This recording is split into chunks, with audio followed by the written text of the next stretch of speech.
வாங்கம்மா வாங்க, வாங்கம்மா வாங்க, வாங்கக்கா வாங்க, வாங்கண்ணா வாங்க. கொத்து பரோட்டாமா, கொத்து பரோட்டா, கொத்து பரோட்டாவும் கொத்து கறி சால்னாவும். நீங்கள் இதுவரை சுவைத்திடாத புதிய சுவையில் கொத்து பரோட்டாவும் கொத்து கறி சால்னாவும். வாங்கம்மா வாங்க, வாங்கம்மா வாங்க. பல்லில்லாத பாட்டி கூட சாப்பிட முடியும் கொத்து பரோட்டா, நாவில் வைத்தவுடன் கரையும். கொத்து பரோட்டா, கொத்து பரோட்டா, கொத்து கறி சால்னா. வாங்கம்மா வாங்க, கொத்து பரோட்டாமா, கொத்து பரோட்டா, கொத்து கறி சால்னாமா, கொத்து கறி சால்னா. ஏ குழந்தை, அது என்ன கொத்து பரோட்டாவும் கொத்து கறி சால்னாவுங்க? எல்லாரும் கறி போட்டு தானே சால்னா வைப்பாவே. இது என்ன புதுசா இருக்கு பையன பேரு? ஓனர் சாப்பிட்டு பாருங்க ஓனர், அதுக்கு பிறகுதான் தெரியும் என்னோட கொத்து கறி சால்னா எப்படி இருக்குன்னு. அதான் கேக்க, அது என்ன கொத்து கறி பையன கொத்து கறி? ஓனர் சால்னால கறி இருக்கும்ல, அத கொத்து பரோட்டால ஒரு கரண்டி அள்ளி போட்டு நல்லா கொத்து கொத்து கொத்து கொத்து கொத்தி கொடுப்பேன் ஓனர். அப்படியே அந்த பரோட்டாவை அள்ளி தட்டுல வச்சு 2 கரண்டி சால்னா அள்ளி மேல ஊத்தி சாப்பிட்டு பார்த்தா அப்படி இருக்கும். ஏ அம்மா, இவ சொல்லும்போதே நாக்குல எச்சிலாம் ஊறுது, வாசனை வேற கம கமன்ல வருது. கறிய பரோட்டா கூட கொத்தி போட்டுல தருவாளா சால்னா ஊத்தி? ஐயோ சூப்பரா இருக்குமே. ஓனர் பார்த்து பார்த்து சொல்லு ஊத்தாங்க ஓனர், அடுப்புல அடக்க பரோட்டா கெட்டு போயிடும், அப்புறம் யாரும் வாங்க மாட்டாவே. நான் சொல்லு ஊத்துனதை நீ பார்த்தா? குனிஞ்சி பரோட்டால எவ்வளவு கறி கிடக்குன்னு பார்த்தேன். ஓனர் கறிலாம் மேல தெரியாது ஓனர், நல்லா கொத்தி போட்டு வச்சிருக்கேன். இருங்க ஒரு பிளேட்ல போட்டு தரேன், சாப்பிட்டு பார்த்து சொல்லுங்க, செமையா இருக்கும் ஓனர். சரி சரி போடு போடு. நான் இந்த கொத்து கறி பரோட்டாவை புதுசா தான் கேள்விப்படியே. ஓனர் கொத்து பரோட்டாவும் கொத்து கறி சால்னாவும். ஆமா, கொத்து பரோட்டாங்கறிய முட்டை போட்டுட்டியா போட்டுக்க மாட்டியா? ஓனர் அட்டையா முட்டை வாங்கி வச்சிருக்கேன். கொத்து பரோட்டானாலே முட்டையும் சேர்த்தானே கொத்துவான். சரி சரி, அடுப்புல இருக்கதை எடுத்து போடு. ஓனர் நெருப்பையா? நான் நெருப்பு தான் திம்பேன்னு சொன்னேன். இல்ல ஓனர், அடுப்புல இருக்கதை எடுத்து போடுனோனே தப்பா புரிஞ்சுட்டேன் ஓனர். நீங்க கொஞ்சம் விவரமா சட்டியில இருக்கதை எடுத்து போடுன்னு சொல்லியிருக்கணும். சட்டியா இது? தோசைகள் பியாதி இருப்பா, ஏதோ ஒண்ணு எடுத்து தட்டுல போட்டு தோலை. சரி ஓனர், இந்த போட்டு எடுத்தாரேன். சரஜக்கா, ஐயோ செல்லம்மாவா, இவ இதுக்கு இவ கடைக்கிட்ட வந்தா? வா செல்லம்மா வா. என்ன செல்லம்மா, குழந்தை கடையில ஏதோ வாங்க வந்தியோ? நான் ஒண்ணும் வாங்க வரல, இவ கடையில நான் என்ன வாங்க போறேன்? உங்களை இங்க பார்த்தேல, அத நீங்க ஏதோ வாங்க வந்திருக்கீங்களோன்னு பாக்குறதுக்காக வந்தேன். செல்லம்மா நான் என்ன வாங்க போறேன் இவ கடையில? நான் ஹோட்டல்ல எல்லாம் எப்பவுமே எதுவுமே வாங்க மாட்டேன் செல்லம்மா, அதுவும் இந்த குழந்தை கடையில போய் நான் ஹோட்டல் ஐட்டமே சாப்பிட மாட்டேன். ஓனர் என்ன சொன்னீங்க? ஒண்ணு இல்ல, சும்மா பேசிட்டு இருக்கேம்மா, நீ வேலை பாரு. சரி சரோஜாக்கா, பரவ எதுக்கு இங்க வந்து நிக்கிறிய? அது வந்து செல்லம்மா 5 மணி பஸ் போயிட்டான்னு கேட்க வந்தேன். ஏக்கா, பரோட்டா கடையில போய் 5 மணி பஸ்ஸா? செல்லம்மா ரோட்ல பஸ் போகும்ல, இவ பார்த்தாலும் பார்த்திருப்பா, ரோட் பக்கத்துல கடை வச்சிருக்கா, அதனால தான் அவட்ட கேட்டு போலாமேன்னு வந்தேன். ஏக்கா என்கிட்ட கேட்டனால நானே சொல்லிருப்பேனக்கா, என் கடைக்கு நீங்க வர வேண்டியதானே? அது வந்து செல்லம்மா வரலான்னு தான் நினைச்சேன், இவ கொஞ்சம் பக்கத்துல இருக்கால, இவட்ட கேட்டுருவோமேன்னு வந்தேன். சரோஜாக்கா, இனி எது வேணாலும் என் கடையிலே வந்து கேளுங்க, எந்த பஸ் ரோட்ல போகுது எந்த வண்டி போகுதுன்னு நான் பார்த்து வைக்கேன், சரியா? நானும் ரோட்ல தானே கடை வச்சிருக்கேன். சரி செல்லம்மா, இன்னும் வாட்டே கேக்கேன். 5 மணி பஸ் போயிட்டா? அது போய் ரொம்ப நேரம் ஆயிட்டுக்கா. அப்படியே அப்படின்னா இன்னும் 7 மணி பஸ் தான் பார்க்கணும் போல இருக்கு. ஏன்க்கா, எந்த அவசரமா போறீங்கள? இல்ல அவசரமா எங்கேயும் போகல, போயிட்டான்னு கேட்டேன். ஏன்க்கா, அதை தெரிஞ்சுக்கிட்டு நீங்க என்ன பண்ண போறீங்க? அது வந்து செல்லம்மா என்கிட்ட வந்து யாரா கேட்டா நான் சொல்லணும்ல, அது மட்டும் இல்லாம 5 மணி பஸ் போயிட்டுனா 5 மணி மேல ஆயிட்டுன்னு நினைச்சுக்கிடுவேன், 7 மணி பஸ் போயிட்டுனா 7 மணி ஆகுதுன்னு நினைச்சுக்கிடுவேன். அதுக்குதான் செல்லம்மா. ஏக்கா கடிகாரத்தை பார்த்து தெரிஞ்சுக்கலாமேக்கா? செல்லம்மா அது வந்து எனக்கு ஒரே இடத்துல இருக்கிறது பிடிக்காது பாத்துக்க, வீட்டுக்குள்ளே மணியை பார்த்துட்டு அதுலயே உட்கார்ந்துருக்கதை விட வெளியே எப்படி காலார நடந்து வந்து கேட்டு போனோம்னு வச்சுக்கியா, காலுக்கும் நல்லது எனக்கு உடம்புக்கும் நல்லது. இப்படி எல்லாம் பல விஷயத்தை யோசிச்சுட்டு தான் வந்தேன். ஓனர் என்ன பூ, 7 மணி பஸ் வந்துட்டோம். இந்தாங்க ஓனர், நீங்க கேட்ட கொத்து பரோட்டா. சரோஜாக்கா, எனக்கா இது நீங்க கேட்டீன்னு சொல்லியா? செல்லம்மா அது வந்து நான் பஸ் போயிட்டான்னு கேட்டேன்ல அவகிட்ட, அவளுக்கு கொத்து பரோட்டான்னு கேட்ட மாதிரி இருக்கும் போல, அதான் கொத்து பரோட்டாவை தட்டுல எடுத்து போட்டு என்னைய கூப்பிட்டு தாரா. ஓனர் போய் சொல்லாங்க ஓனர், நீங்க தானே வந்த உடனே கொத்து பரோட்டாவும் கொத்து கறி சால்னாவும் தாண்டி கேட்டீங்க. வாய் மூடு மூதேவி. இந்தாங்க ஓனர் சாப்பிடுங்க. சரோஜாக்கா, அப்படின்னா நீங்க தான் கேட்டீங்களோ? இல்ல செல்லம்மா, இத கேக்குறியோ? நான் அந்த பாட்டி கொத்து பரோட்டா கேட்டாவேன்னு சொல்லிக்கிட்டு இருந்தேன், அவ என்னமோ எனக்கு நினைச்சிட்டு தட்டுல போட்டு தார வரா. என்னத்தான் இவள சொல்லனே தெரியல, வியாபாரம் பண்றவளுக்கு காது சரியில்லை. இவ நான் வரும்போது டொக்கு டொக்குன்னு தட்டிக்கிட்டு கொத்திட்டு கிடந்த பத்தியா சட்டிய, அதான் நான் சொன்னது சரியா புரிஞ்சுக்கிடாம தட்டுல கொத்து போட்டாவை எடுத்து வந்து யாட்ட தாரா. ஏக்கா பாட்டி கேட்டாவனா நீங்க எப்படி தட்டுலயே எடுத்துட்டு போவியே? வாசல் தானே கட்டி இருக்கணும், எதுக்கு தட்டுல போட்டா?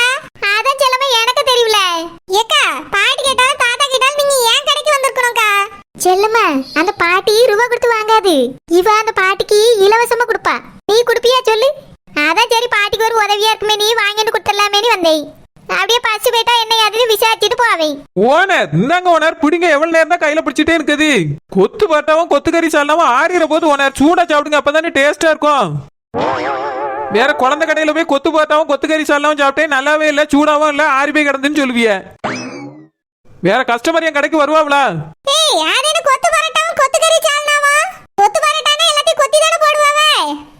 என்னமோ புதுசா கண்டுபிடிச்ச மாதிரி கதை முடியா? செல்லமாக்கா நான் அவனுக்கு கதை விடையில. நீங்க வேணா எங்க ஓனர் மாதிரி ஒரு தட்டு வாங்கி சாப்பிட்டு பாருங்க. நான் எப்ப சாப்பிட்டேன்? பார்சல் தானே கேட்டேன் உன்கிட்ட. ஓனர் என்ன ஓனர் இப்படி மாத்தி மாத்தி பேசிட்டு இருக்கிய? முதல்ல தட்டை கீழ வச்சிட்டு பார்சல் கட்டு. சரி ஓனர் எத்தனை பார்சல்? 4 பார்சல் கட்டு. சரோஜாக்கா அந்த பாட்டிக்கு எதுக்கு 4 பார்சல்? அது வந்து செல்லம்மா பாட்டிக்கு தான் 4 பார்சல். அந்த பாட்டி இப்ப கொண்டு கொடுத்தோன்னு ஒரு தடவை சாப்பிட்டுமா, பிறகு ராத்திரி 10 மணிக்கு ஒருக்கா சாப்பிடும், வேற விடிய காலம் ஒருக்கா சாப்பிடும், வேற திரும்பவும் ஒரு 9 மணி 10 மணிக்கு சாப்பிட்டுமா. அதுக்கப்புறம் இவன் எப்ப கடை போடுவான்னு காத்துட்டு கிடக்கும். அதான் 4 பார்சல் கணக்கு பண்ணி வாங்கினேன். என்ன ஒண்ணு கூட சேர்த்து வாங்கி கொடுத்தா மதியம் சாப்பிட தான் செய்யும். சரி போதும், வாசியில வாங்குறதுக்கு 4 பத்தாது. அப்படியா? எல்லாம் வாசி தானா? ஆமா செல்லம்மா, பாவம் அதுக்கு ஒரு உதவியா தான் செய்யும். போனோடனே மதில் சவர் எட்டி அந்த பக்கம் கொடுத்துரு, வாங்கிக்கிடும் பாட்டி. சரிக்கா. உங்களுக்கு ஏதாவது வாங்கணும்னாலும் தேவைப்பட்டாலும் என் கடைக்கு வாங்க சரியா? சரி செல்லம்மா சரி, நான் உன் கடைக்கு தான் வருவேன். போ செல்லம்மா போ. நான் கொஞ்ச நேரம் கழிச்சு தான் பார்சல் வாங்கிட்டு வீட்டுக்கு போகணும். எதுக்குக்கா கொஞ்ச நேரம் கழிச்சு? அது வந்து பார்சல் கட்டக்கு நேரம் இல்ல. சரிக்கா வாங்கிட்டு போங்க, நான் வரேன். எப்பாடா நல்ல வேலை போய் தொலைஞ்சிட்டா. எத்துன்னு கேள்வி மடக்கி மடக்கி கேட்க ஒரு சமயம் நம்ம மேல சந்தேகம் வந்திருக்குமோ? வந்திருக்காது, நான் தான் எல்லாத்துக்கும் பதில் சொல்லியிருக்கேனே. அப்படியே வந்தாலும் வந்துட்டு போகுது. நான் என்ன இவர் வையா கொடுத்து வாங்கிட்டுங்க? இவளுக்கெல்லாம் பயந்து தொலைய வேண்டியிருக்கு. ஓனர் இந்தாங்க ஓனர் நீங்க கேட்ட பார்சல். என்னது பார்சலா? தட்டுல இருந்ததுங்க. நீங்க தானே பார்சல் கட்ட சொன்னீங்க ஓனர், கட்டியாச்சு. கெட்டுவா நல்லா கெட்டுவா, ஆறி போனது நாரி போனதுல. ஓனர் நல்லா சூடா தான் இருக்கு ஓனர், வீட்டுல போய் சாப்பிடுங்க. பேதி எடுப்பா, அவ நிக்கும் போது நீ அதை வாங்கினாவ இதை வாங்கினாவன்னு சொல்லுவியோ? என்ன அவட்ட நீ போட்டு கொடுக்குறியோ? ஓனர் நான் எங்க போட்டு கொடுத்தேன்? நீங்க ஆர்டர் பண்ண பரோட்டா தானே உங்களுக்கு தந்தேன். நீங்க தான் வேண்டாம்னு சொல்லிட்டு பார்சல் கட்டுங்கறிய. சுத்தல்ல விடுறிய ஓனர். ஆமா சுத்தல்ல விடுறிய, சுத்தல்ல. அவகிட்ட நீ மாட்டி விட்டுட்டு காமெடி பண்ணு. நீ என்னைக்காவது அதை கேட்டி இதை கேட்டின்னு யாரா நிக்குமா சொல்லி பார். சரி ஓனர், யாரா நிக்கும்போது உங்ககிட்ட நான் பேசவே மாட்டேன். போதுமா, நீங்க கேட்டாலும் உங்களுக்கு பார்சல் கட்டி தர மாட்டேன். இந்தாங்க பிடிங்க ஓனர் நீங்க கேட்ட பார்சல். வீட்டுக்கு போய் சாட்டு பார்த்தா சூடு ஆறி இருந்து அதுக்கு பார்த்தானே இருக்கு. ஆறாவது ஓனர் சூப்பரா கட்டியிருக்கேன், பிடிங்க. தா. ஆமா எவ்வளவு? 4 பார்சல் 400 ரூபா ஓனர். வாங்கிட்ட வந்தவனே எவ்வளவு என்ன எது கேட்காம வாங்கினீல்ல, அதனால உன் இஷ்டத்துக்கு 400 500ன்னு சொல்லு. இல்ல ஓனர் கரெக்டான ரேட் தான் 400 ரூபா. கொத்து பார்த்தாவும் கொத்துக்கறி சாலவும் போட்டிருக்கேன். எவ்வளவு டேஸ்டா இருக்குன்னு வீட்டுல போய் சாப்பிட்டு பாருங்க. சரி சரி, வீட்டுக்கு வரும்போது ரூபாய் வாங்கிக்க. சரி ஓனர் போயிட்டு வாங்க.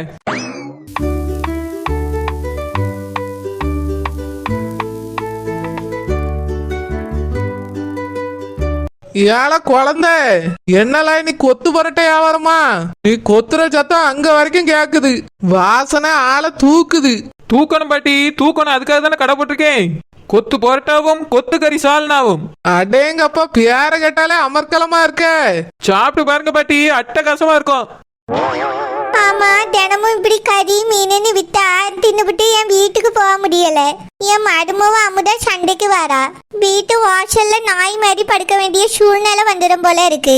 இந்த ஒரு 40 நாளைக்கு மட்டும் கறி மீன் போடாம வேற ஏதாவது போடக்கூடாதா? பாட்டி உங்க ஒரு ஆளுக்காக நான் வியாபாரத்தை மாத்த முடியுமா? என் கடையில பாஸ்டா மூவ் ஆகுறது இதுதான். கறி போடையில யார கண்ணு கொண்டு கூட பார்க்க மாட்டேங்க. ஏழை குழந்தை நீ இந்த மாதிரியே வியாபாரம் போடு, அக்கா அதெல்லாம் சாப்பிடுவாவ. ஆமா என்னது கொத்து பரோட்டாவும் கொத்துக்கறி சால்னாவும் பாட்டி. அம்மா கேட்கும் போதே நாக்கெல்லாம் எச்சி ஊறுதே. குழந்தை அப்படின்னா கொத்துக்கறி தனியா வச்சிருக்கியோ? இல்ல பாட்டி, சால்னால இருக்க கறி அள்ளி போட்டு பொரோட்டாவையும் கறியும் சேர்த்து கொத்து கொத்து கொத்து கொத்துன்னு கொத்திடுவேன். அப்படியே பிளேட்ல சுட சுட எடுத்து வச்சு அது மேல 2 கரண்டி சால்னா ஊத்தி உங்க கையில தந்துருவேன். நீங்க ஒரு ஓரமா உட்காந்து சாப்பிட்டு பாருங்க, அப்படி இருக்கும். எப்ப கேட்கும் போதே நாக்கெல்லாம் எச்சி ஊறுதே. இந்த வாசனை சாப்பிட வான்னு கூப்பிடுது. சீக்கிரமா எனக்கும் தங்கச்சிக்கோ ஒரு பிளேட் தாமா. ஏக்கா எப்பயும் போல பார்சல் வாங்கிட்டு போவாங்கக்கா, அதான் நம்ம மரத்தடி இருக்குல்ல அங்க உட்காந்து சாப்பிடுவோம். சரிம்மா தங்கச்சி. ஏழை குழந்தை எனக்கு ஒரு பார்சல், அக்காவுக்கு ஒரு பார்சல், என் புருஷனுக்கு ஒரு பார்சல், 3 பார்சல் தனித்தனியா கட்டிரு. நாங்க அங்க கொண்டு போய் பிரிச்சு வச்சு சாப்பிட்டுக்கிடியோம். சரி பாட்டி, ஒரு 10 நிமிஷம் காத்துருங்க. பொரோட்டாவை கொத்தி உங்களுக்கு பார்சல கட்டி தந்துரி. ஜர்லா. வாசனையே மூக்க தொலைக்குதே. குழந்தை கொஞ்சோண்டு சேம்பல் கிடைக்குமா? பாட்டி, பார்சல்ல புல்லா போட்டு கட்டிடுவேன் பாட்டி. நீங்க ஒரு வாரமா உட்காந்து சாப்பிடுங்கன்னு சொன்னீங்களா, சாப்பிட்டு பாருங்க, அப்பதான் தெரியும். இப்ப சட்டியில இருந்து கையில எல்லாம் எடுக்க முடியாது, சூடா இருக்கும். ஏல நீ பார்சல கட்டி நாங்க மரத்தடிக்கு போறோம். அங்க சிலு சிலுன்னு காத்து அடிக்கும். அதுல போய் உட்காந்துக்கிட்டு பொறுமையா சாப்பிடுவோம். சரி பாட்டி, போறதே போறிய ஒரு தண்ணி பாட்டில் எடுத்துட்டு போங்க. அப்புறம் விக்கிற போது குழந்தை தந்த கறியில தான் எலும்பு கிடந்துச்சுன்னு சொல்லிடக்கூடாது. எங்களை பார்த்தா உனக்கு எப்படி தெரியுது? பள்ளி செத்தவியன்னு நினைக்கிறியோ? நீ எலும்பு போட்டாலும் சரி, கரும்பு போட்டாலும் சரி, கரெக்ட் முறுக்குன்னு கடிச்சு மெண்டு சாப்பிட்டுருவோம். பாட்டி, அப்படின்னா 4 எலும்பு போட்டு கேட்டவா? ஏல குழந்தை, சும்மா கடை கறியை மட்டும் போடு.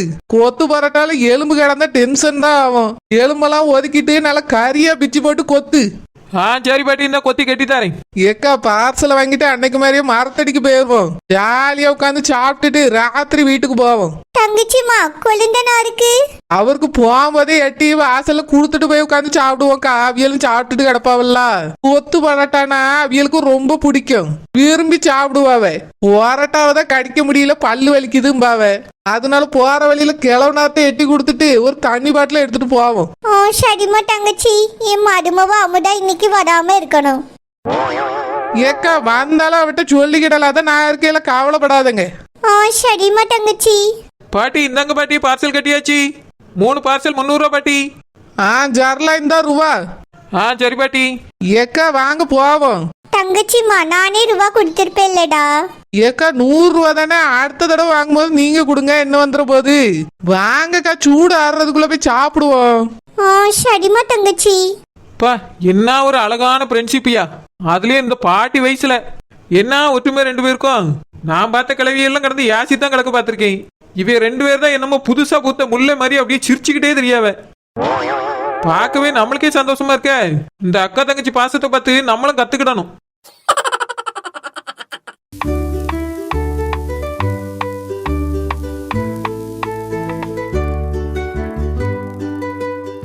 வாங்கம்மா வாங்க, வாங்கம்மா வாங்க. கொத்து பரோட்டாவும் கொத்து கறி சால்னாவும் நாவில் நடமாடும் தனி சுவையில் கொத்து பரோட்டாவும் கொத்து கறி சால்னாவும். வாங்கம்மா வாங்க, ஓடி ஓடி வாங்கம்மா வாங்க. போனா வராது, பொழுது போனா திரும்பாது. கொத்து பரோட்டாவும் கொத்து கறி சால்னாவும். இன்னைக்கு கொத்து பரோட்டாவை போட்டிருக்கா? ஆமா சில்பாக்கா, கொத்து பரோட்டாவும் கொத்து கறி சால்னாவும். கேட்கவே சூப்பரா இருக்கே. ஆமாக்கா, சாப்பிட்டாலும் சூப்பரா இருக்கும். பார்க்கவும் நல்லாதான் இருக்கு, வாசனையும் சூப்பரா இருக்கே. கொஞ்சோல டேஸ்ட் பார்க்க தாயா, சாப்பிட்டு பார்த்துட்டு வாங்கிக்கிடியே. ஐயோ, சட்டியில கை வச்சு எடுக்க முடியாது. நானே எடுத்துக்கிடியே. இங்க பாருங்க சில்பாக்கா, கையெல்லாம் வைக்க கூடாது. அடுத்த ஆட்கள் வாங்கி சாப்பிடுற பொருள் இல்ல. இந்த மாதிரி கை வச்சு வச்சு எடுத்து சாப்பிட்டு கொடுத்தா யாரும் வாங்க மாட்டாவ. அப்புறம் என் வியாபாரம் பாதிச்சிடும், நான் இங்க வியாபாரமே போட முடியாது. உங்களுக்கு எத்தனை பார்சல் வேண்டி மட்டும் சொல்லுங்க, நான் கட்டி தரேன். குழந்தை, இதுல ஒரு அரைவாசி மட்டும் தாயா, நான் டேஸ்ட் பார்த்துக்கிடியே முதல்ல. என்னது, இதுல அரைவாசி தரணுமா? இங்க பாருங்க சில்பாக்கா, ஒரு பிளேட்ல இதை தான் வச்சு கொடுப்பேன். இதுல பாதி உங்ககிட்ட தந்தாச்சுன்னா பிளேட்ல என்னத்த வைக்கிறது? சரி, அப்படின்னா ஒரு கால்வாசியாவது தாயா. ஒரு வாய் கூட தர முடியாதுக்கா, ரூபா கொடுத்து வாங்கிடுங்க, சாப்பிடுங்க. ஒரு பிளேட் வெறும் 100 ரூபாய் தான். கொத்து பரோட்டாவும் கொத்து கறி சால்னாவும். 100 ரூபாயா? நான் இங்க போறது 5 ரூபாய்க்கு கிடைக்குமா? என்னது 5 ரூபாய்க்கா? அது எப்படி 5 ரூபாய்க்கு கொடுக்க முடியும்? என்ன சில்பாக்கா, மறுபடியும் 5 ரூபாய் பிசினஸ் ஆரம்பிச்சிட்டீங்களா? இங்க பாருங்க, 5 ரூபாய்க்கு ஒரு பரோட்டா கூட தர முடியாது. இல்ல குழந்தை, என் மாவா இப்ப வியாபாரத்துக்கே போறது இல்லல்ல, அதான் கையில காசு இல்ல. 5 ரூபாய்க்கு தாயா. நீங்க மட்டும் தான் இப்படி சொல்லிட்டு தெரியுறியா? சௌமிட்ட கேட்டா நான் தான் கோடீஸ்வரிம்பா. அவட்ட போய் கேளுங்க, ரூபா வாங்கிட்டு வந்து வாங்கிடுங்க. 5 ரூபாய்க்குலாம் பரோட்டா எதுவுமே வராது. ரொம்பதான் கண்டிஷனா இருக்கு. அந்த முக்கு கடைக்கு போனா 2 ரூபாய்க்கு பரோட்டா தருவாவே. அப்படியே அப்ப அந்த கடையில போய் வாங்கிடுங்க. எதுக்கு இங்க வரிய? நான் 100 ரூபாய்க்கு தான் தருவேன், ரொம்ப டேஸ்டா இருக்கும். கொத்து பரோட்டாவும் கொத்து கறி சால்னாவும். சௌமிட்ட போய் இந்த பேரை சொல்லுங்க, அவளே உங்களுக்கு ரூபா தந்து விடுவா. குழந்தை, அப்படின்னா 5 ரூபாய்க்கு தர மாட்டியோ? இல்ல தரமாட்டேன். 5 ரூபாய்க்கு இல்ல, 50 ரூபாய்க்கு கேட்டாலும் தரமாட்டேன். 100 ரூபாயோட வாங்க, கொத்து பரோட்டாவும் கொத்து கறி சால்னாவும் வாங்கிட்டு போங்க. வாங்க மீன்காரக்கா, கொத்து பரோட்டாவும் கொத்து கறி சால்னாவும். எத்தனை பார்சல் கட்டணும் சொல்லுங்க, டக்கு டக்குன்னு கட்டிடுறேன். மீன்காரக்கா, நீங்க கொத்து பரோட்டா வாங்க வந்தியே, எனக்கும் சேர்த்து ஒரு பார்சல் சொல்லுங்க.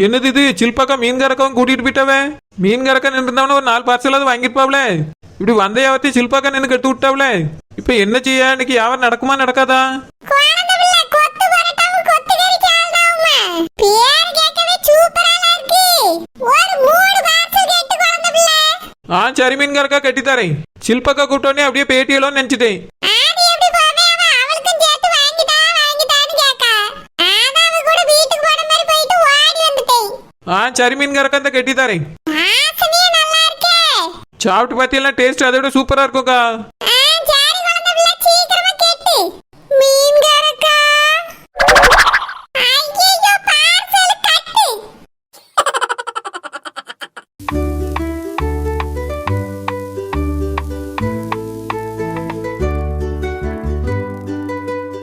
ஹாய் பூ எல்லாரும் எப்படி இருக்கீங்க நல்லா இருக்கீங்களா பூ அப்புறம் பூ நம்மளோட மினி கார்ட்டூன் சேனல்ல கோடீஸ்வரின்னு ஒரு சீரியல் வருதுல்ல பூ எல்லாரும் பாக்குறீங்களா யாரெல்லாம் பாக்குறீங்கன்னு கமெண்ட்ல சொல்லுங்க பூ நம்மளோட கோடீஸ்வரி சீரியல் இனி வர எபிசோட்லாம் வேற லெவல்ல இருக்க போகுது இனி ஒரு ஆண்டுக்கு பிறகு கோடீஸ்வரி எப்படி இருக்க போறா அப்படிங்கிற கதையை தான் என்ன நீங்க பார்க்க போறீங்க கதையெல்லாம் சும்மா வேற லெவல்ல இருக்க போகுது நம்மளோட ரஜி பாப்பா ஸ்டோரினாலே எப்படி இருக்கும்னு உங்க எல்லாருக்கும் தெரியும் அதே மாதிரி மினி கார்ட்டூன்ல வர கோடீஸ்வரி சீரியலும் ரொம்ப காமெடியாவும் என்டர்டைன்மெண்டாவும் இருக்க போகுது அதனால மிஸ் பண்ணாம பாருங்க பூ யார் யாரெல்லாம் பாக்குறீங்கன்னு கமெண்ட்ல கண்டிப்பா மறக்காம சொல்லுங்க நம்மளோட மினி கார்ட்டூன் சேனலை சப்ஸ்கிரைப் பண்ணாம பாக்குறவங்க சப்ஸ்கிரைப் பண்ணிக்கோங்க பெல் பட்டனையும் கிளிக் பண்ணிக்கோங்க அப்பதான் நாங்க வீடியோ போட்ட உடனே உங்களுக்கு நோட்டிபிகேஷன் வரும்